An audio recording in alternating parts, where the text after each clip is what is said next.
नमस्कार, स्वागत है आपका। मैं हूं आपके साथ सुमित झा। बिहार में कोरोना के कहर को थामने के लिए सरकार और स्वास्थ्य महकमे ने नीति बदलते हुए फिर से लॉकडाउन कर दिया है। भागलपुर में गुरुवार सुबह 6 बजे से लॉकडाउन लागू हो गया है, जो 16 जुलाई की सुबह तक जारी रहेगा। तो वहीं राजधानी पटना समेत कई जिलों में आज से लॉकडाउन शुरू हो गया है, जिसकी पूरी तैयारी भी कर ली गई। पटना में बुधवार को कोरोना के 235 नए केस सामने आए थे, जबकि गुरुवार को भी 132 नए केस सामने आए। वहीं बिहार में लगातार दूसरे दिन कोरोना के 700 से अधिक मरीज मिले, जिसके बाद राज्य में कुल मरीजों की संख्या बढ़कर 13,978 हो गई है। इसी के मद्देनजर बिहार के 9 जिलों में फिर से लॉकडाउन करने की जरूरत पड़ी।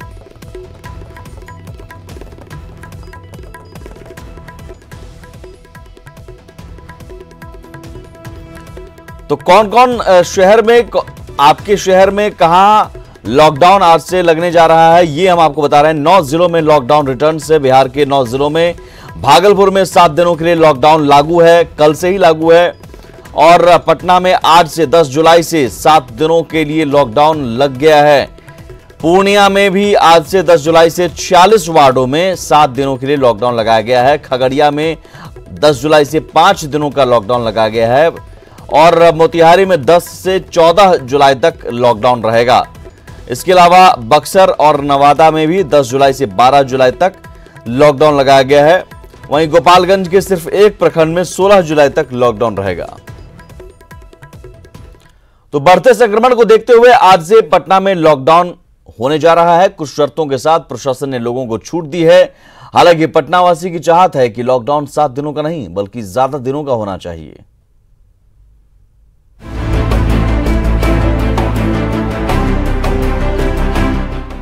शुक्रवार की सुबह से पटना की सड़कों पर चहलकदमी नहीं दिखेगी। जरूरी सेवाओं को छोड़कर किसी को बाहर निकलने की इजाजत नहीं होगी। हालांकि लोगों को खाने पीने और जरूरी चीजों की दिक्कत ना हो, इसके लिए जिला प्रशासन ने कुछ शर्तों के साथ छूट दी है। जो सब्जी मार्केट है या फल की दुकानें हैं या फिर जो फिश की दुकानें हैं, मीट की दुकानें हैं, उन सभी के लिए ये निर्देश दिया गया है कि प्रातः 6 बजे से 10 बजे तक और संध्या 4 बजे से 7 बजे तक ही खुलेंगी। शेष अवधि में वो बंद रहेंगी। कोई भी रोड पर अनावश्यक रूप से भीड़ इकट्ठा नहीं की जाएगी, ये निर्देश दिया गया है ताकि जो ये लगातार संक्रमण की संख्या इधर बढ़ी है उस पर नियंत्रण पाया जा सके। पटना में कोरोना के बढ़ते संक्रमण को देखते हुए जिला प्रशासन ने शुक्रवार से अगले 7 दिनों तक राजधानी को लॉक करने का फैसला लिया है। लॉकडाउन के फैसले को पटना वासी अच्छा फैसला मानते हैं और इसे 7 दिन ही नहीं बल्कि इससे आगे भी बढ़ाना चाहते हैं। इस बार जो लॉकडाउन 6 दिन के लिए 7 दिन के लिए जो लगाया गया उसको कैसे देखते हैं? इसको और बढ़ाना चाहिए। इसको बढ़ाने से ये होगा कम से कम जो बढ़ता हुआ बीमारी है वो कम हो जाएगा। जरूरी था और मेन कारण ये था कि मतलब लोगों को नहीं समझ में आ रहा है कि हाँ ये क्या, ये सही में दिक्कत है और मतलब इसमें कैसे बचना है, इसलिए जरूरी था। लोग बाहर घूम रहे हैं, वो भी कर रहे हैं, भीड़ लगा रहे हैं। केसेस, नंबर ऑफ केसेस जिस तरह से रेशियो में बढ़ रहे हैं, अप्रॉक्स कल 750-800 के केसेस आ रहे हैं पर डे, तो जरूरी तो था। दरअसल बुधवार को बिहार में कोरोना ने अब तक के सारे रिकॉर्ड तोड़ दिए थे। एक दिन में बिहार भर में 749 नए केस मिले थे, जिसमें सिर्फ पटना में 235 नए मामले सामने आए थे। राजधानी में अब तक 11 से ज्यादा लोगों की मौत हो चुकी है, जो वाकई चिंता का सबब है। न्यूज़ 18 के लिए पटना से रवि एस नारायण की रिपोर्ट। वहीं मुंगेर जिले में बढ़ रहे कोरोना मरीजों की संख्या के मद्देनजर प्रशासन ने आज से 16 जुलाई तक जिले में संपूर्ण लॉकडाउन की घोषणा की है। जिलाधिकारी ने जानकारी देते हुए कहा कि लॉकडाउन के दौरान सभी तरह की गतिविधियों पर रोक रहेगी, केवल आवश्यक सेवाओं को बंद से छूट दिया जाएगा। कंटेनमेंट जोन में विशेष सख्ती बरती जा रही है। मुंगेर जिला में पिछले सप्ताह भर में कोरोना के संक्रमण के काफ़ी मामले बढ़े हैं। इसको ध्यान में रखते हुए जिला स्तर पर हम लोगों ने बैठक आयोजित करी है और उसमें निर्णय लिया है कि मुंगेर जिला में अगले 7 दिनों तक लॉकडाउन हम लोग रखेंगे। पूर्णिया में भी आज से 16 जुलाई तक लॉकडाउन की घोषणा जिला प्रशासन की ओर से की गई है। जिलाधिकारी ने जानकारी दी है कि कोरोना के बढ़ते केस के मद्देनजर प्रशासन ने यह फैसला लिया है। जरूरी सेवाओं से जुड़ी आप सेवाओं को बंद से छूट मिलेगी, जबकि तमाम तरह की गतिविधियों पर पूर्ण पाबंदी रहेगी।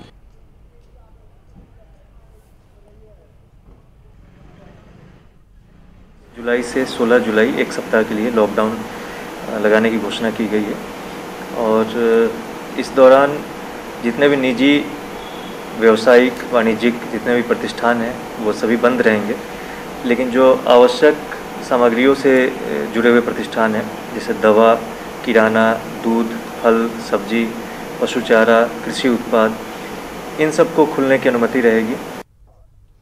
वहीं वैशाली जिला प्रशासन ने भी कोरोना महामारी के बढ़ते प्रकोप को देखते हुए 11 से 16 जुलाई के बीच लॉकडाउन की घोषणा की है। हालांकि इस दौरान आवश्यक सेवाओं से जुड़े दुकान खुले रहेंगे, डाकघर, बैंक और एटीएम की सेवा चालू रहेगी। जिला अधिकारी ने बताया कि जिले में सोशल डिस्टेंसिंग का सख्ती से पालन कराया जा रहा है ताकि संक्रमण के खतरे से बचा जा सके। मॉर्निंग 6 o'clock से 16 तारीख तक ग्रोसरी, फ्रूट्स, वेजिटेबल, दूध का दुकान, मीट मछली, पशु चारा, ये सब सारी दुकानें हमारी खुली रहेंगी और इनमें मास्क पहनना और सोशल डिस्टेंसिंग अनिवार्य रहेगा। चलिए आगे बढ़ते हैं, सियासी गलियारों का रुख करेंगे। क्या बिहार एनडीए में टूट हो सकता है? क्या एनडीए से एलजेपी अलग हो सकता है? क्या मांझी एक बार फिर जेडीयू में वापसी कर सकते हैं? ये तमाम सवाल उठ रहे हैं, तो उसके पीछे वजह है जेडीयू और एलजेपी के नेताओं के बीच बयानों की तल्खी। जेडीयू जहां समय पर चुनाव कराने के पक्ष में है, तो वहीं एलजेपी चुनाव टालने के मूड में। आखिर क्यों? बिहार में चुनाव कराने पर एनडीए में रार। आप देख सकते हैं बिहार में किस स्तर से ये बढ़ता जा रहा है और इस महामारी में चुनाव में झोंकना नागरिक को, ये हमें नहीं लगता ये ठीक है। चुनाव सही समय पर होना चाहिए। जो भी चुनाव आयोग जो समय निर्धारित करेंगे तो समय के अनुकूल ही चुनाव होना चाहिए। सबसे बड़े दलित नेता पर भी छिड़ा दंगल। नीतीश कुमार जी सबसे बड़ी दलित नेता है। नीतीश कुमार जी दलितों का संरक्षण देने का काम करते हैं और दलितों का जो संवैधानिक अधिकार वह दिलाने का काम करते हैं। सिर्फ दलित हो जाने से दलित नेता हम नहीं कहलाए। एलजेपी को हाथ के साथ से परहेज नहीं। क्या माना जाए कि एलजेपी दूसरे खेमे में भी जा सकती है, जो कि कांग्रेस की तरफ से ऑफर मिल रहा है? आप बताएं, अगर आपकी सोच हमारी सोच एक होगी तो साथ में आने में क्या दिक्कत है? जेडीयू को मांझी के वापस आने से गुरेज नहीं। मांझी साहब पर निर्भर करता है, यदि वो आएंगे हम लोगों के दल में तो हम लोगों के दल में स्वागत है। तो क्या टूट जाएगा एनडीए गठबंधन?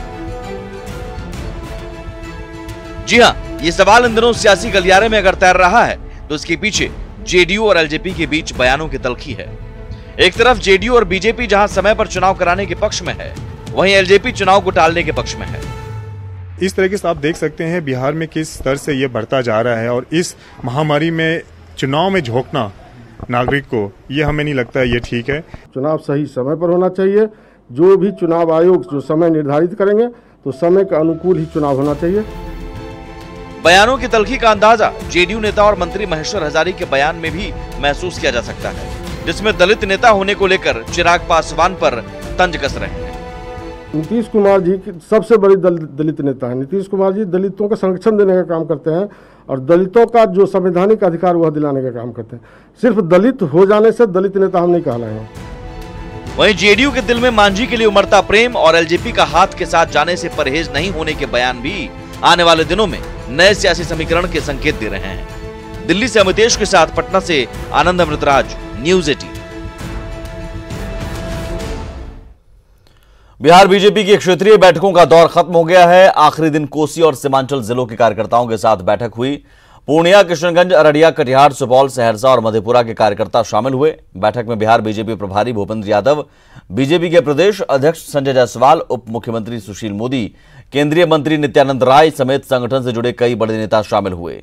इन नेताओं ने बैठक में शामिल 7 जिलों के कार्यकर्ताओं से फीडबैक लिया और चुनाव को लेकर इन जिलों में पार्टी की तैयारी की समीक्षा की। माननीय प्रधानमंत्री जी ने इतना बड़ा मौका दिया कि आप 10,000 फार्म प्रोड्यूसर्स ऑर्गेनाइजेशन बनाइए, आपको हम सब्सिडी देंगे। आप अगर अपना भंडारण करना चाहते हैं उसके लिए सब्सिडी देंगे। अगर आप अपना सामान बेचना चाहते हैं उसके लिए सब्सिडी देंगे। इसेंशियल कमोडिटी एक्ट हटा करके प्रधानमंत्री जी ने यह तय कर दिया कि किसान भी एक बढ़िया व्यापारी की तरह जहां उसको ज़्यादा पैसा मिले वहां पे वह दे सके।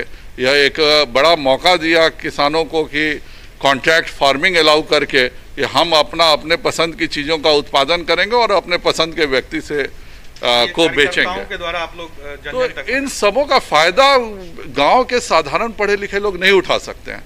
इसीलिए इन सब चीज़ों में भाजपा के कार्यकर्ता उनको जागरूकता अभियान चलाएंगे कि कैसे इन सब चीज़ों का लाभ उठा के वो ज़्यादा से ज़्यादा सब्सिडी, ज़्यादा से ज़्यादा सरकार द्वारा मदद और अपनी कमाई बढ़ा सकें। इसी का अभियान भाजपा चलाएगी। आरजेडी जिला अध्यक्षों और विधायकों की कल हुई बैठक में बिहार विधानसभा चुनाव की तैयारियों पर चर्चा हुई। राबड़ी आवास पर हुई इस बैठक में तेजस्वी के साथ प्रदेश अध्यक्ष जगदानंद सिंह, कई विधायक और सभी जिलों के जिलाध्यक्ष शामिल हुए। तेजस्वी ने उम्मीद जताई कि लालू प्रसाद अक्टूबर तक जेल से बाहर आ जाएंगे। साथ ही कोरोना के समय में चुनाव में कार्यकर्ताओं की तैयारी कैसे करें, इसके बारे में भी तेजस्वी ने बताया। राजगीर में हम लोग करना चाहते थे, लॉकडाउन के पहले ही सबसे प्रतिबंधित बिहार में ही ये कार्यक्रम, हम लोग का प्रशिक्षण कार्यक्रम नहीं हो पाया। पता नहीं, ये लोग पता लगाते रहते हैं कि शिक्षित और प्रशिक्षित राष्ट्रीय जनता दल के लोग और ताकतवर न बनने पाएं, तो कोई न कोई इसमें इनका भी कार्यक्रम चलता रहता है अवरोध पैदा करने का। संभावनाएं व्यक्त की गई है और जो उनका समय सीमा है बेल का वो पूरा हो रहा है। इसलिए हम लोग कयास लगा रहे हैं कि अक्टूबर तक आदरणीय लालू प्रसाद यादव जी जमानत पर बाहर आएंगे, यही कयास हम लोग लगाए। जन अधिकार पार्टी के राष्ट्रीय अध्यक्ष और पूर्व सांसद पप्पू यादव ने कहा कि बिहार में उनकी पार्टी मजबूत विकल्प देगी।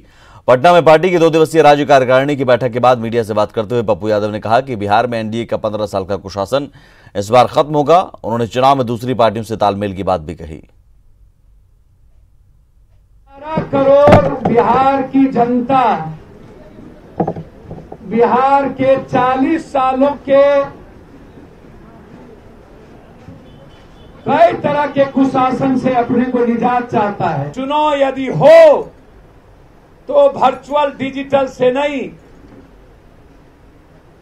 एक आम चुनाव के तरह चुनाव हो, अन्यथा चुनाव नहीं हो।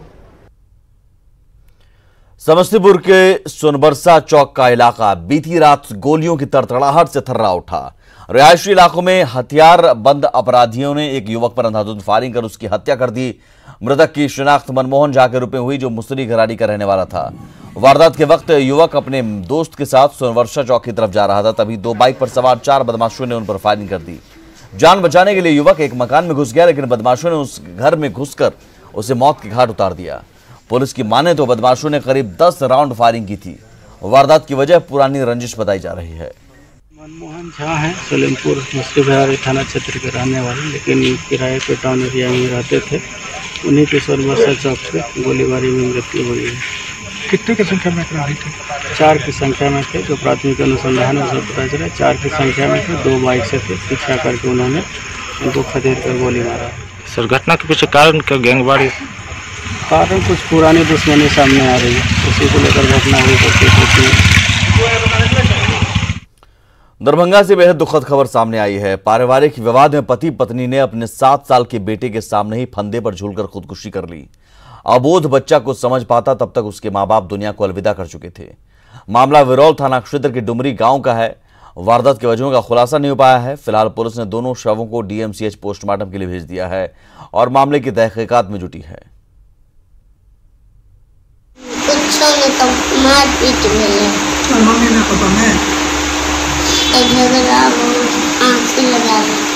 लॉकडाउन से पहले आया था, अब बस लॉकडाउन हो गया, उस दिन से उसका नाम भी एडमिशन नहीं हुआ।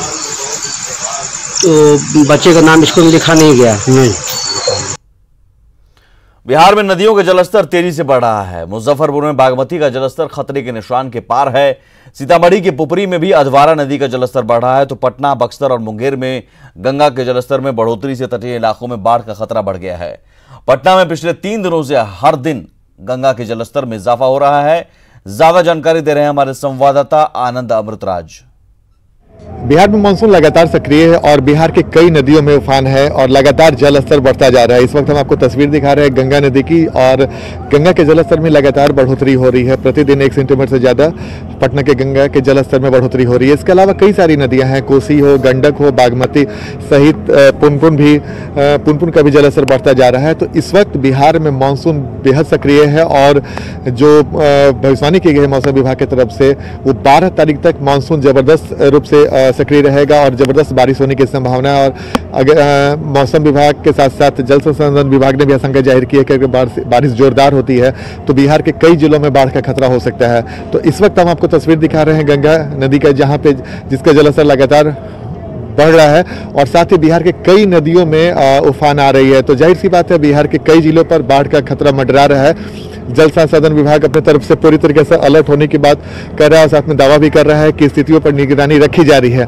लेकिन फिलहाल अगर बारिश जोरदार होती है तो नदियों में पानी बढ़ता है, तो जिससे सीधा असर और सीधा खतरा बिहार के कई जिलों पर हो सकता है।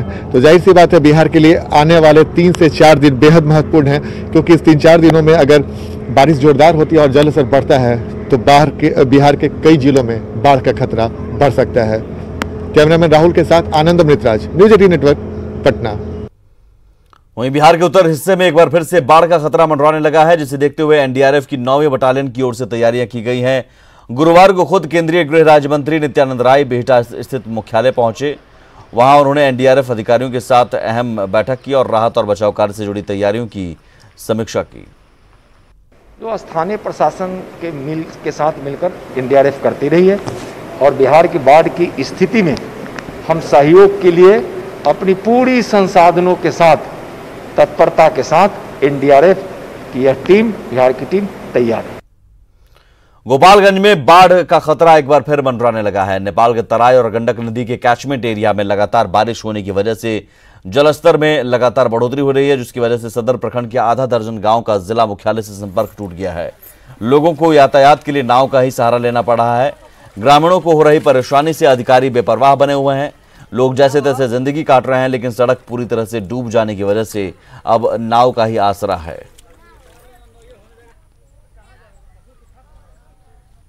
नाव जो है सरकारी नाव है कि प्राइवेट नाव है? प्राइवेट है सर। तो इस नाव पर कहाँ के लोग बैठे हुए हैं? ये जगरी टोला के, रामनगर के, खाप मकसूदपुर के और मझरिया के जी। तो कितने दिन से पानी लगा हुआ है गाँव में आसपास में? ये तो आसपास हो गया 10 रोज। 10 रोज से पानी लगा हुआ है जी। सोनपुर का हरिहरनाथ मंदिर, जहां हरि और हर यानी भगवान विष्णु और भगवान शंकर के संयुक्त रूप में समाहित अनोखे शिवलिंग की स्थापना की गई है। विश्व विख्यात बाबा हरिहरनाथ मंदिर की स्थापना आदिकाल से मानी जाती है। इस मंदिर की स्थापना को लेकर वेद पुराणों में कई कहानियां प्रचलित हैं और इस धाम से श्रद्धालुओं की आस्था जुड़ी है। सोनपुर का विश्व प्रसिद्ध बाबा हरिहरनाथ मंदिर धार्मिक मान्यता से परिपूर्ण है। इस मंदिर की स्थापना को लेकर वेद पुराणों में कई कहानियां हैं। यहाँ भगवान शिव और भगवान विष्णु के संयुक्त रूप वाले शिवलिंग की स्थापना की गई है। जानकारों की माने तो आदि काल में भगवान विष्णु के अनुयायी और भगवान शंकर के अनुयायियों में आस्था शक्ति को लेकर विवाद हो गया। उसके बाद यह धर्म संसद का आयोजन किया गया, जहां स्वयं ब्रह्मा जी उपस्थित होकर भक्तों का भ्रम दूर कर कहा कि दोनों एक ही भगवान के रूप है और इसी कारण भगवान विष्णु और भगवान शिव के स्वरूप में समाहित एक शिवलिंग की स्थापना की गई। शैव और वैष्णव धर्मावलंबियों के बीच बहुत विवाद हुआ किसी जमाने में, आदिकाल में। और उस समय के जो धर्माचार्य थे, विद्वान लोग जो थे, वो एक साथ इकट्ठा हुए और अंत में एक प्रकार से धर्म संसद बैठा और अंत में निर्णय पर लोग पहुँचे कि भगवान शिव और विष्णु में कोई अंतर नहीं है, दोनों एक ही रूप हैं, दोनों एक ही ईश्वर के रूप हैं। और भगवान ब्रह्मा की आराधना की गई। भगवान ब्रह्मा जी के द्वारा फिर उस समय एक संयुक्त लिंग की स्थापना हुई। एक ही विग्रह में भगवान शिव और विष्णु यहाँ स्थापित हैं। धर्मशास्त्रियों की माने तो भगवान राम जब जनकपुर यात्रा पर जा रहे थे, उस दौरान उन्होंने भी बाबा हरिहरनाथ मंदिर पहुंचकर शिवलिंग की स्थापना की और यहाँ पूजा अर्चना की। ऐसी धारणा है कि स्वयं ईश्वर ने श्री राम, जो धारणा है कि श्री राम जब जनकपुरी जा रहे थे, तो उस दौरान स्वयं उन्होंने इस लिंग की स्थापना की। इस तरह की कहानियाँ भी हम लोग सुनते रहे। तो लोक आस्था के दृष्टिकोण से भारतवर्ष में इस मंदिर का अद्भुत स्थान है। विशेष रूप से श्रावण का महीना बड़ा ही पुण्य महीना माना गया है, जो भोलेनाथ की आराधना का ये महीना होता है, जो बहुत शीघ्र भोलेनाथ प्रसन्न होते हैं। तो हरिहर को भी नाथ की उपाधि यहाँ मिली है। भक्तों की जो भी कामना होती है, आस्था और विश्वास के साथ हरिहर नाथ के सानिध्य में आते हैं, उनकी सभी कामना पूर्ण होती है। हरिहर नाथ मंदिर की स्थापना को लेकर वेद पुराणों में कई कहानियां प्रचलित है। लोगों की आस्था भी इस मंदिर में बहुत है, लेकिन इस साल कोरोना महामारी के चलते सावन में श्रद्धालुओं का मंदिर आना वर्जित है। ऐसे में कोरोना की मार इस बार श्रद्धालुओं के आस्था पर भी लग गई है। न्यूज़ 18 के लिए सोनपुर से राजीव मोहन की रिपोर्ट। और इसी के साथ इस बुलेटिन में इतना ही, लेकिन आगे भी खबरों का सिलसिला लगातार जारी है। नमस्कार।